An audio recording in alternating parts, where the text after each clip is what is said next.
पग पर है संग तुम्हारे।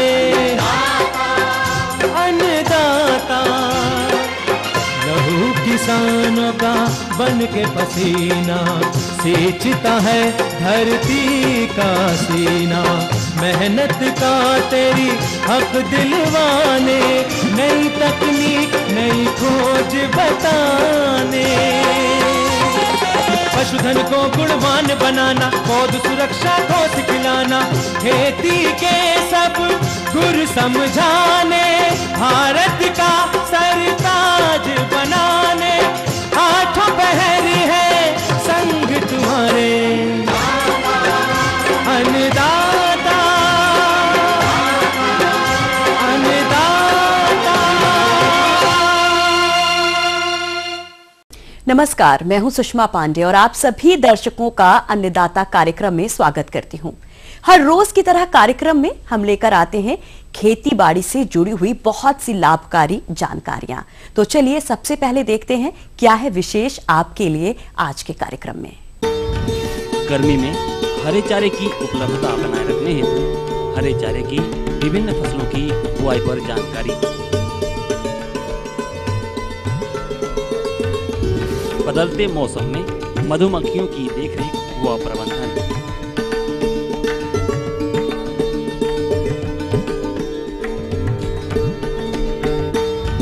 पॉली हाउस में टमाटर की खेती पर जानकारी।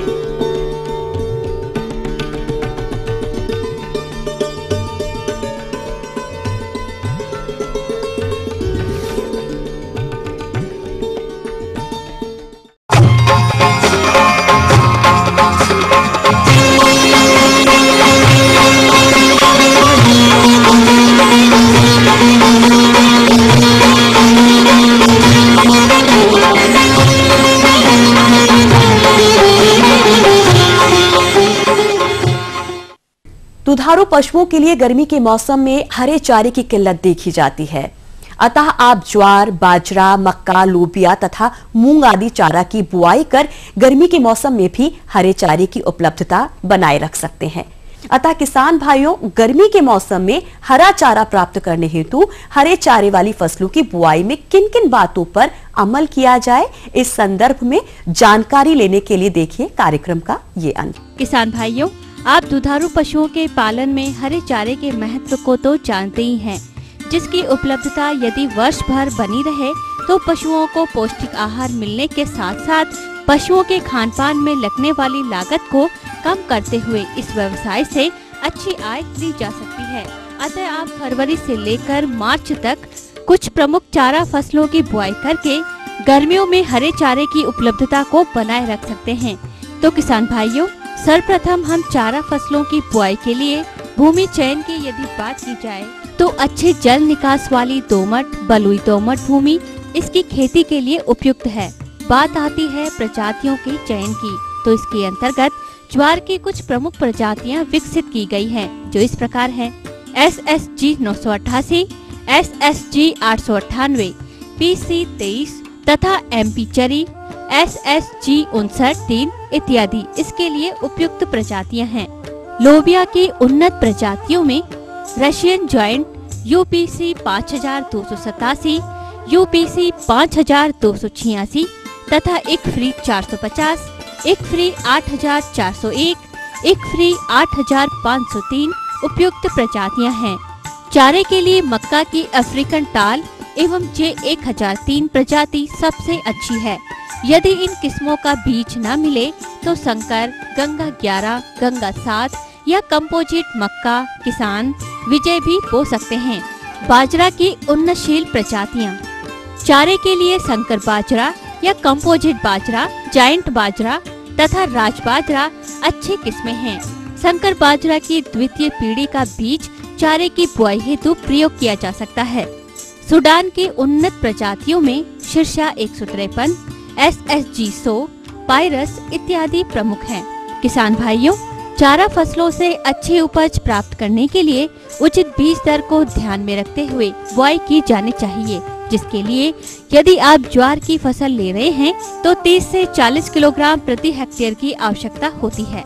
लोबिया के लिए एकल फसल के लिए 40 से 45 किलोग्राम बीज प्रति हेक्टेयर पर्याप्त होता है। यदि इसे मक्का या एमपी चरी के साथ मिलाकर बोया जाए तो 15 से 20 किलोग्राम बीज का प्रयोग करना चाहिए। मक्का के लिए 40 से 50 किलोग्राम प्रति हेक्टेयर बुआई के लिए पर्याप्त होता है। मक्का के साथ लोबिया की सह फसली खेती करने पर मक्का 30 से 40 किलोग्राम बीज की आवश्यकता पड़ती है। बाजरा के लिए शुद्ध फसल के लिए 8 से 10 किलोग्राम बीज प्रति हेक्टेयर के लिए पर्याप्त होता है। मिलवा फसल में बाजरा तथा लोबिया 2:1, 2 लाइन बाजरा तथा 1 लाइन लोबिया में बोना चाहिए। इसके लिए 6 से 7 किलोग्राम बाजरा बीज की आवश्यकता होती है तथा सूडान की फसल लेना है तो 15 से 20 किलोग्राम प्रति हेक्टेयर बीज की आवश्यकता होती है। किसान भाइयों, बुआई पूर्व यदि बीज शोधित न हो तो थिरम या अन्य किसी भी फफूंदनाशी से जिसकी मात्रा 2 से 3 ग्राम हो प्रति किलोग्राम बीज को अवश्य शोधित कर लें। यदि बात करें पोषक तत्व प्रबंधन की तो क्रमशः ज्वार के लिए 30 किलोग्राम नाइट्रोजन तथा 30 किलोग्राम फास्फोरस प्रति हेक्टेयर की दर से बुआई के समय प्रयोग करें। 1 माह बाद 30 किलोग्राम नाइट्रोजन दें। प्रत्येक कटान के बाद 30 किलोग्राम नाइट्रोजन का प्रयोग करें। लोबिया के लिए बुआई के समय 20 किलोग्राम नाइट्रोजन तथा 40 से 60 किलोग्राम फास्फोरस प्रति हेक्टेयर देना चाहिए। मक्का के लिए संकर तथा संकुल किस्मों में 100 किलोग्राम नाइट्रोजन तथा 40 किलोग्राम फास्फोरस प्रति हेक्टेयर देना आवश्यक है। नाइट्रोजन की 2/3 मात्रा तथा फास्फोरस की पूरी मात्रा बुआई के समय तथा शेष 1/3 नाइट्रोजन बुआई के 30 दिन बाद खेत में डालना चाहिए। ज्वार, सूडान एवं बाजरा के लिए 30 किलोग्राम नाइट्रोजन तथा 30 किलोग्राम फास्फोरस प्रति हेक्टेयर की दर से बुआई के समय प्रयोग करें। 1 माह बाद 30 किलोग्राम नाइट्रोजन दें। प्रत्येक कटान के बाद 30 किलोग्राम नाइट्रोजन का प्रयोग करें। किसान भाइयों, अब बात करते हैं बुआई विधि की। तो चूँकि ये फसल हम चारे में प्रयोग के लिए ले रहे हैं, अतः छिटकवा विधि से भी बुआई कर सकते हैं। लेकिन यदि लाइन में बुआई करते हैं तो 10 से 15% तक चारे की अधिक उपज ले सकते हैं। इस प्रकार 25 से 30 दिन बाद आप पहली सिंचाई अवश्य कर दें। उसके बाद चूँकि यह गर्मी की फसल है, अतः आवश्यकता अनुसार सिंचाई करते रहें। किसान भाइयों, बहुकटान वाली फसलों में मुख्य रूप से ज्वार, सूडान एवं बाजरा की फसल से 3 से 4 कटाइयाँ प्राप्त होती है और लोबिया से 2 एवं मक्का से केवल 1 कटाई दी जाती है।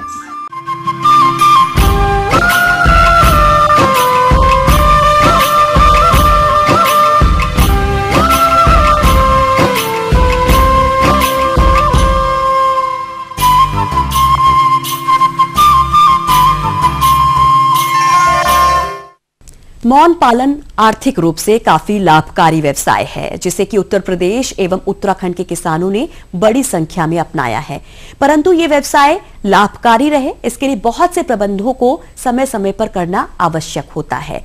इन्हीं प्रबंधनों में मौन विभाजन, माइग्रेशन के साथ साथ मधुमक्खियों को शत्रु कीट एवं रोग से बचाना जरूरी होता है। इसलिए सभी मौन पालकों के लिए इन प्रक्रियाओं के समस्त पहलुओं की जानकारी से अवगत कराएंगे राजकीय मौन पालन केंद्र जोलीकोट नैनीताल के विषय विशेषज्ञ श्री PS केटवाल।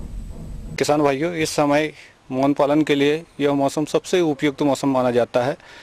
जहां पर भारतीय मौन का पालन लोग करते हैं, उनके लिए ये समय स्वार्मिंग का सीजन कहलाता है। इस समय मधुमक्खियां अपनी बढ़वार बहुत तेज़ी से करती है, क्योंकि इस समय प्रकृति में पर्याप्त मात्रा में पुष्पचर, मौनचर सारे उसको उपलब्ध होते हैं, जिसमें मधुमक्खियों को पर्याप्त मात्रा में मकरंद व पराग प्राप्त होता है, जिससे मधुमक्खियों की वंश वृद्धि बहुत तेज़ी से होती है। और इसी समय स्वार्मिंग है बहुत तेज़ी से होती है, जिससे अपने परिवार की वृद्धि के लिए मधुमक्खियां स्वार्म करती है। इन स्वार्मों को पकड़ करके नए मौन वंश तैयार किए जा सकते हैं और इनसे और ये स्वार्म जो होते हैं बहुत तेज़ी से काम करते हैं और इसी सीजन में आपको अधिक से अधिक मात्रा में शहद प्राप्त होता है और जिससे आप एक ही मौन वंश से 3 से 4 मौन वंश तक तैयार कर सकते हैं। और जो मौन पालक स्वार्म से पहले यदि मौन वंशों का विभाजन करना चाहते हैं तो वो मौन पालक भी इस समय उनके लिए सबसे उपयुक्त समय रहता है। इस प्रकार से आप मौन पालन को शुरू करने के लिए इंडिका के जो खास तौर पर पर्वतीय क्षेत्रों में हैं उनके लिए ये समय सबसे उपयुक्त है। और जहाँ पर अगर मेलिफेरा की बात की जाए, जो लोग व्यावसायिक स्तर पर इस समय मौन पालन का कार्य कर रहे हैं उनके लिए भी यह मौसम सबसे उपयुक्त माना जाता है, क्योंकि आगामी सीजन जंगल में प्रत्येक फॉरेस्ट क्षेत्र में पर्याप्त मात्रा में मौनचर पुष्प उपलब्ध रहते हैं। और इसके अलावा लीची का समय, क्योंकि 15 फरवरी के बाद लीची के भी फूल आना शुरू हो जाता है। और इसके अलावा यानी कि उसमें मोमी छत्ताधार का प्रयोग करें, जिससे कि नए छत्ते बनाने का भी यह समय सबसे उपयुक्त रहता है। और इस समय जितने ही ज़्यादा आप मौनवंश बनाएंगे वो मौनवंश आपके पूरे साल भर बहुत अच्छी तरह से कार्य करेंगे। और क्योंकि इसी समय में शहद का उत्पादन भी बहुत अधिक मात्रा में होता है और जिससे आप अधिक से अधिक मात्रा में इस समय शहद प्राप्त कर सकते हैं। क्योंकि इधर कुछ समय से काफ़ी कोहरा होने के कारण मौन पालकों की यानी मौन वंशों में वृद्धि उस गति से नहीं हो पाई है। वही मौन पालक भी अब मौसम साफ होते ही इस मौसम का पूरा लाभ ले सकते हैं। और इसके लिए यही उपयुक्त होता है कि आप समय से स्थान का चयन करें और इन स्थानों पर मौन वंशों का माइग्रेशन करें। तो माइग्रेशन करते समय इस बात का विशेष ध्यान रखना चाहिए कि मौन वंशों का माइग्रेशन रात्रि के समय ही हो और उनकी अच्छी तरह से दिन में सारी पैकिंग वगैरह कर लेनी चाहिए। उसमें किसी प्रकार का दरार या छेद नहीं होना चाहिए। यदि ये दरार या छेद खुले हुए रहेंगे तो उस समय रास्ते में मधुमक्खियां बाहर निकलेंगी, जिससे मधुमक्खियों का नुकसान होता है। और उसके अलावा जिस ट्रक से या जिस भी वाहन से आप माइग्रेशन कर रहे हैं तो उसकी गति भी अधिक नहीं होनी चाहिए और उस हिसाब से चलना चाहिए ताकि उनको मधुमक्खियों के फ्रेम को कम से कम झटका लगे। क्योंकि अगर लाही का शहद अगर उसमें होगा, अगर पहले से अगर उसमें शहद होगा तो अगर मधुमक्खियों को ले जाने में माइग्रेशन करते समय उसमें झटके से छत्तों के टूटने का और उसके बाद सफोकेशन के द्वारा यानी कि उनके दम घुटने से काफ़ी मधुमक्खी जो अच्छी मौन वंश होते हैं वो समाप्त हो जाते हैं। इसलिए ये बहुत आवश्यक है कि मौन वंशों में जब भी आप माइग्रेशन करें शाम के समय करें और सूर्य निकलने से पहले यानी कि सुबह प्रातःकाल होते ही उन वंशों को उस निश्चित स्थान जो स्थान आपने निर्धारित किया है उस स्थान पर उतार दें और उसके बाद ही यानी कि सही स्थानों पर मौन वंशों का वो करें। और जहाँ पर अच्छी धूप आती हो ऐसे स्थानों पर भी वो न करें कि जहाँ पर यानी कि कीटनाशकों का छिड़काव अधिक होता हो। क्योंकि अक्सर ये देखा गया है कि जहाँ पर लीची के बगीचे होते हैं जिनमें हम मौन वंशों का माइग्रेशन करते हैं उसके आसपास या उसमें आम के बगीचे भी होते हैं। इस समय आम में चेपे का प्रकोप भी होता है और चेपे के लिए मधुमक्खियों में यानी आम की फसल को बचाने के लिए उसमें दवा का उपयोग किया जाता है जो मधुमक्खियों के लिए बहुत घातक होता है। तो इसलिए ये सावधानी रखनी चाहिए कि जहाँ पर भी हम माइग्रेशन करें वो स्थान थोड़ा सा आम के बगीचे से दूर हो ताकि मधुमक्खियों को कम से कम नुकसान हो। और ख़ासतौर पर किसानों को भी ये ध्यान रखना चाहिए कि लीची के फसल के समय किसी भी प्रकार का दवा का इस्तेमाल न करें। क्योंकि लीची के फसल में यानी कि फूल आने की अवस्था में यदि उसमें कीटनाशकों का छिड़काव किया जाता है तो उसका फायदा फसल को नहीं होता है और उसके विपरीत मौन वंशों पर इस दवा का विपरीत प्रभाव पड़ता है जिससे मौन वंश काफ़ी अधिक मात्रा में मर जाते हैं और जिससे पॉलिनेशन भी नहीं हो पाता है। किसान भाइयों, जैसे कि यह है कि अगर आपने अच्छे फ्लोरा में यानी कि जैसे कि लीची के उद्यानों में रखने वाली बात है या जंगलों में आपने मधुमक्खियों को रखा है तो मधुमक्खियों का इस समय बहुत तेज़ी से अपना शहद का संग्रह करती है। तो उस शहद का संग्रह यानी कि पूरी तरह से परिपक्व अवस्था में ही निकालना चाहिए। जब 2/3 यानी कि मधुमक्खियाँ छत्ते को सील्ड कर देती है तो उसके बाद ही यानी कि शहद का निष्कासन करना चाहिए। मौन वंशों का सही ढंग से अगर प्रबंधन किया जाए, सही ढंग से अगर उनकी देख रेख की जाए तो उससे मौन पालक को अधिक से अधिक लाभ ले सकते हैं। तो ये थी कुछ उपयोगी जानकारियां। अब लेते हैं एक छोटा सा ब्रेक, जल्द लौटेंगे और कार्यक्रम में आगे हैं महत्वपूर्ण जानकारियां, तो बने रहिए हमारे साथ।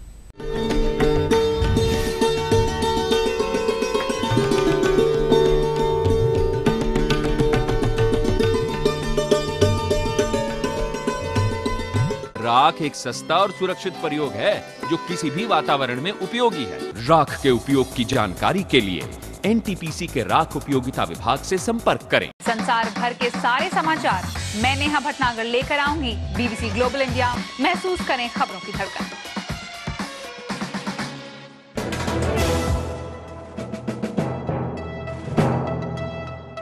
राख एक सस्ता और सुरक्षित प्रयोग है जो किसी भी वातावरण में उपयोगी है। राख के उपयोग की जानकारी के लिए एनटीपीसी के राख उपयोगिता विभाग से संपर्क करें। देखिए अपना उत्तराखंड।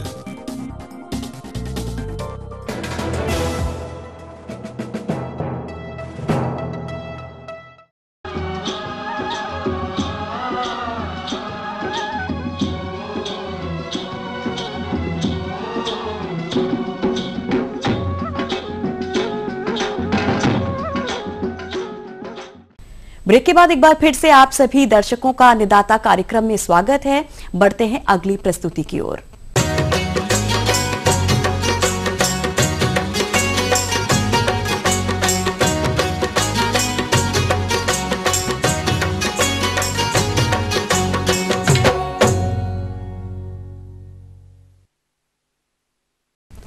पॉली हाउस व शेडनेट में सब्जियों की खेती आज के समय में अच्छी आमदनी का स्रोत बन चुका है। फलस्वरूप बहुत से प्रगतिशील किसान पॉली हाउस में सब्जियों की खेती करने लगे हैं, लेकिन इस तकनीक से अधिक लाभ लेने के लिए पौधरोपण से लेकर तुड़ाई तक सभी समसामयिक कार्यों को सही तरीके से संपादित करने की नितांत आवश्यकता होती है।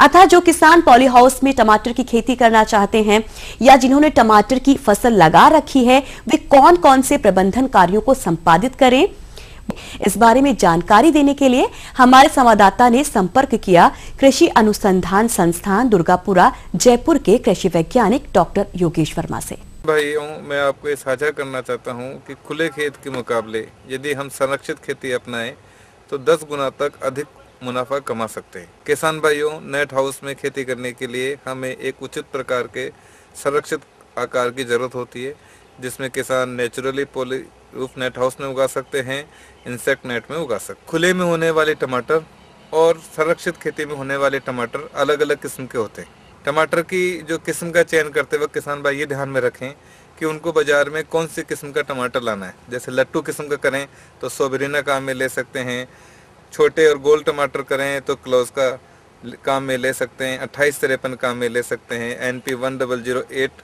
आप काम में ले सकते हैं। टमाटर की पौध नर्सरी में तैयार करें, जिसके अंदर कोकोपीट के माध्यम से पौधे तैयार करें। 40 दिन के अंदर टमाटर की पौध खेत में रोपण योग्य होती तैयार हो जाती है। 4 मीटर में 2 बेड बनाएं और एक बेड पे जो है 2 क्यारी लगाएं।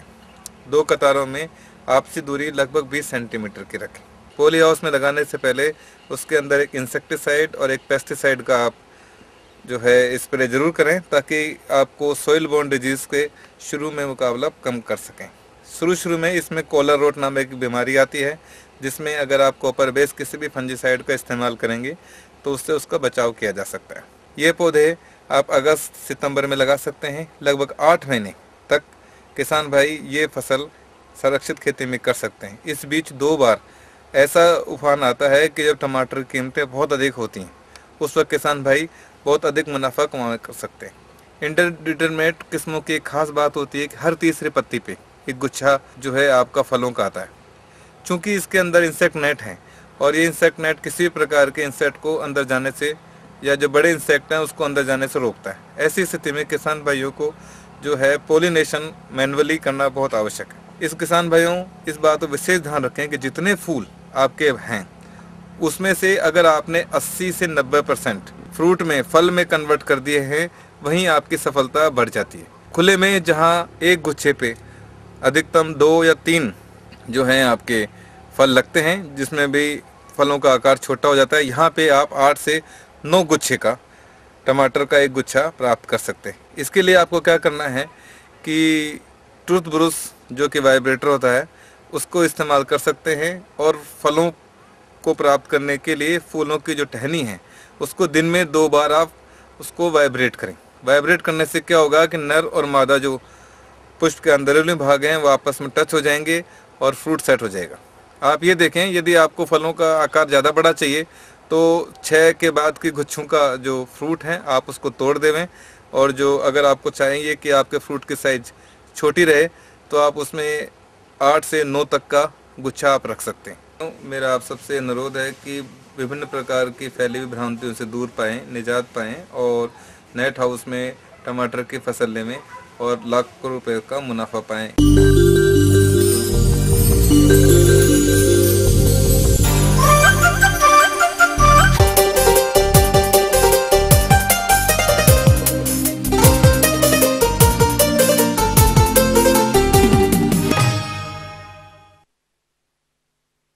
जिन किसानों ने अरहर की खेती की होगी उनकी फसल खेतों में खड़ी होगी। जिन लोगों ने 6 महीने वाली फसल लगा रखी होगी उसमें फली बनने की अवस्था पर होगी, अथवा जिन किसानों ने 8 माह की फसल लगा रखी होगी उनमें फूल आने की अवस्था होगी।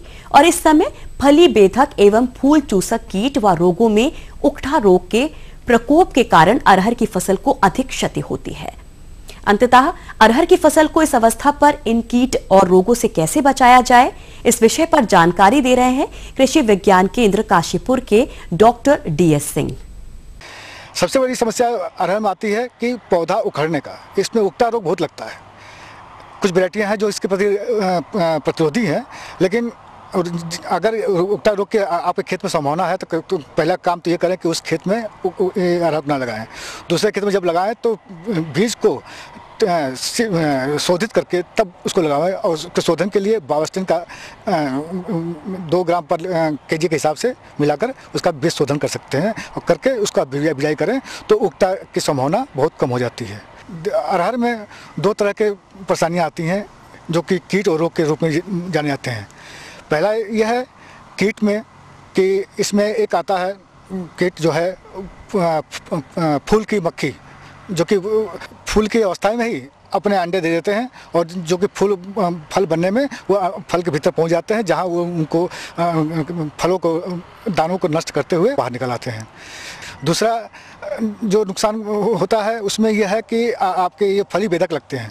किसान भाइयों, जैसा कि इस समय अरहर की फसल फली की अवस्था पर है और इस अवस्था पर फली छेदक और फली मक्खी का प्रकोप अधिक देखा जाता है, अतः इनके नियंत्रण पर विस्तृत जानकारी के लिए अब आपको मिलवाते हैं डॉक्टर जगदीश किशोर से। आज के जैसा समय देख रहे हैं, इस समय पर अरहर की खेती में फूल की बन रही है और फली भी बन रही है। जैसा कि आप जानते हैं कि इस समय पर फली में फली भेदक और फल मक्खी का भी प्रकोप होता है। आने के लिए अब उनका समय भी लगभग, क्योंकि तापमान जो है वो लगभग सुबह के समय से दोपहरी में काफ़ी अच्छा हो जाता है और शाम के समय से काफ़ी ठंडा होने लगता है। तो तापमान में उतार चढ़ाव के चलते हुए कीड़ों का आक्रमण हो रहा है। किसान भाइयों, जहाँ तक फली भेदक कीट की बात है, ये फली भेदक को बेसिकली हम लोग जैसे हेलिकोबर्पा के कीट से जानते हैं और इसको इल्ली के नाम से जानते हैं।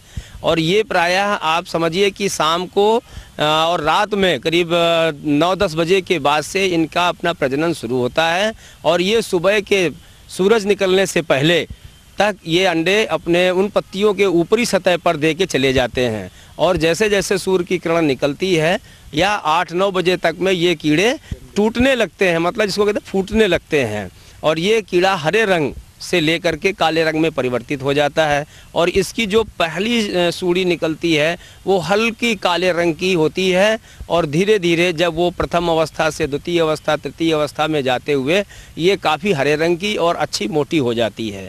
और इसी की तरीके से जो दूसरा हमारा एक कीट लगता है वो है फल मक्खी।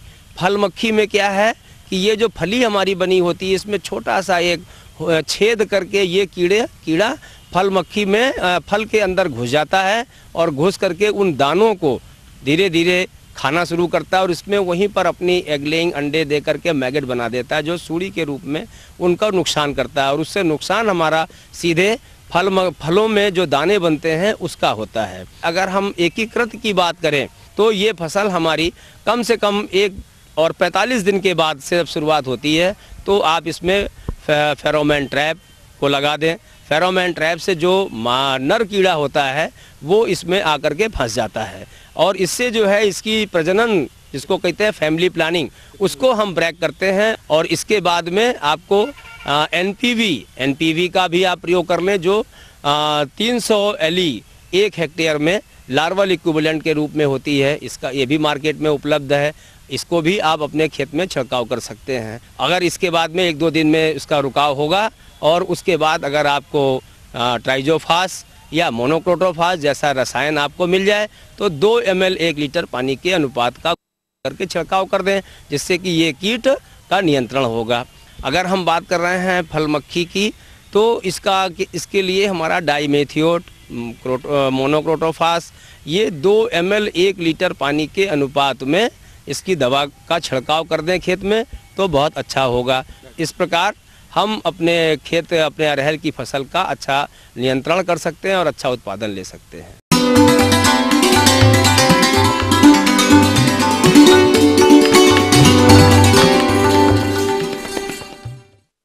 अन्नदाता हेल्पलाइन निशुल्क फोन संपर्क सेवा के माध्यम से आपके द्वारा पूछे गए प्रश्नों में से 1 या 2 महत्वपूर्ण प्रश्नों को हम अपने कार्यक्रम में शामिल करते हैं। इसी के तहत आज का चयनित प्रश्न और उसका जवाब इस प्रकार है।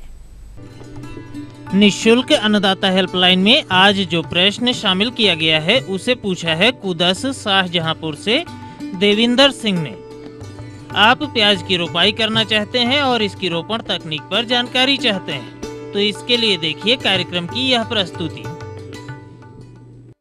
किसान भाइयों, जब नर्सरी का ट्रांसप्लांट करते हैं तो हमें पौध का ठीक से निरीक्षण कर लेना चाहिए, उसमें जड़ टूटी भी ना हो और पौध जो है सही साइज की हो, जिसका जो साइज है 6-7 इंच का होना चाहिए। ज़्यादा बड़ी अगर पौध हो जाती है तो उसमें उत्पादन गिर जाता है। अगर पौध ज़्यादा बड़ी हो जाए तो उसको ऊपर से काट के लगा दिया जाता है। किसान भाइयों, प्याज की खेती करने से पूर्व प्रजातियों के चयन पर अवश्य ध्यान दें, जिसके अंतर्गत आप इन उन्नतशील प्रजातियों का चयन कर सकते हैं।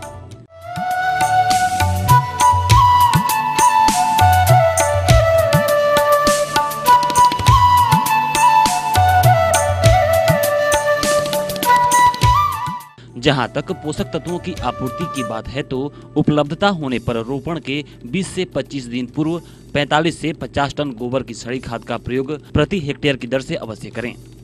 इसके अतिरिक्त रासायनिक उर्वरकों में urea 200 kilogram, single superphosphate 300 kilogram तथा म्यूरेट ऑफ पोटाश 100 किलोग्राम प्रति हेक्टेयर की दर से प्रयोग करें। इन उर्वरकों का प्रयोग कैसे करें? तो यूरिया की आधी और अन्य उर्वरकों की पूरी मात्रा का प्रयोग अंतिम खेत की तैयारी करते समय करें और जो शेष यूरिया बची है उसको आप रोपण के पश्चात 30 और 45 से 60 दिन की फसल में प्रयोग करें। जहां तक खेत की तैयारी की बात है तो भूमि को 4 से 5 बार देसी हल या ट्रैक्टर संचालित हल से जुताई करके भुरभुरी बना देते हैं। जुताई उथली करते हैं क्योंकि प्याज की जड़ें 5 से 6 सेंटीमीटर गहराई तक जाती हैं। इसके बाद पाटा चलाकर खेत को समतल कर लेते हैं। लगाई का तरीका ये है कि उसमें पहले क्यारियां बनाते हैं, इसके बाद में इसमें जो है 15 सेंटीमीटर की दूरी पर लाइनें बना लेते हैं। फिर उन लाइनों में 10-10 सेंटीमीटर की दूरी पर पौधे की रोपाई कर देते हैं। सूखे में रोपाई कर देते हैं। इसके बाद में सिंचाई की जाती है जिससे जड़ पकड़ जाए। हम ये उम्मीद करते हैं कि आज का कार्यक्रम आप सभी दर्शकों के लिए उपयोगी रहा होगा। किसान भाइयों, अन्नदाता आपकी सेवा के लिए संकल्परत है। कृषि संबंधित समस्या एवं सुझावों के लिए आप हमें इस पते पर संपर्क कर सकते हैं। प्रोड्यूसर अन्नदाता, ETV Uttar Pradesh Uttarakhand, Ramoji film city, Hyderabad 501512। साथ ही आप हमें ईमेल भी कर सकते हैं। हमारा ईमेल एड्रेस है annadata.up@etv.co.in। इसके अतिरिक्त आप हमें निःशुल्क हेल्पलाइन नंबर 1800-4254-085 पर शाम 5 बजे से 6 बजे के बीच संपर्क कर सकते हैं। फिलहाल अन्नदाता की पूरी टीम को इजाजत दीजिए। कल फिर इसी समय आपसे मुलाकात होगी कृषि संबंधित कुछ और रोचक जानकारियों के साथ। नमस्कार।